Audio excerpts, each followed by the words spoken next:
Spoilers ahead! Alright kids, today we will be discussing a monster movie that was released in the spring of 2024. This movie is set in Ireland and features a group of people stuck in a house while shape-shifting nocturnal monsters that travel underground try to get in. Wait, again? I just reviewed this. Kidding. Today's movie is not Arcadian, but the quite comparable The Watchers. I watched The Watchers. Since I watched The Watchers, does that make me a watcher? Well, that's a twist worthy of executive producer M. Night Shyamalan. Yes, kids, this is a Shyamalan joint. Produced by M. Night and directed by his daughter Ishana Night and based off a book by A. M. Shine. Now, I have read this book, and let me tell you that the M in the author's name is Moon, and the A is a lot of, because that is what he consumed when he wrote it.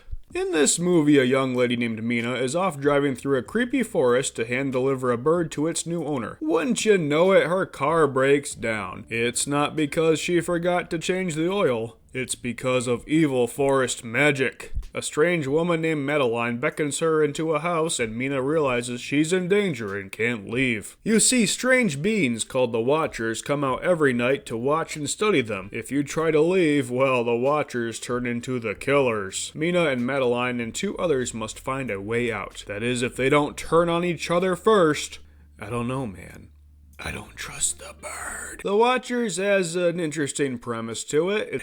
It's a nice mixture of Celtic folklore and Invasion of the Body Snatchers doppelganger fear. Unfortunately, the movie's skeleton is the only thing I can compliment about it. When we start talking details, it absolutely collapses. The transition from book to film is a sloppy one. This is a very talky movie. Characters explain, and visual storytelling is forgotten. The audience doesn't get to sit and soak in the suspense and atmosphere because the dialogue keeps going. The filmmakers rush through scenes you don't feel the weight of the character's plight because it doesn't seem like that much time has passed. They look freshly showered and well fed throughout. Even at the end of a day-long sprint through the woods to freedom, they aren't scratched up or sweaty. A bus driver pulls over at the end after they escape and asks, "Are you ladies all right?" And it's supposed to be a moment of comedy relief, but they look perfectly fine. Motivations are murky. Characters suddenly decide to betray one another after one on-screen disagreement. One of our leads falls into such an obvious trap in the third act that the only explanation I have for his action is that he must have an IQ of 4. Midway, the suspension of disbelief breaks in a big way. Some of these characters have been in this room for months, and no one thinks to move the furniture around and find the super secret trapdoor. The explanation for how the house got there in the first place is outrageously silly, and since this is a Shyamalan joint, you know there's going to be a big twist at the end,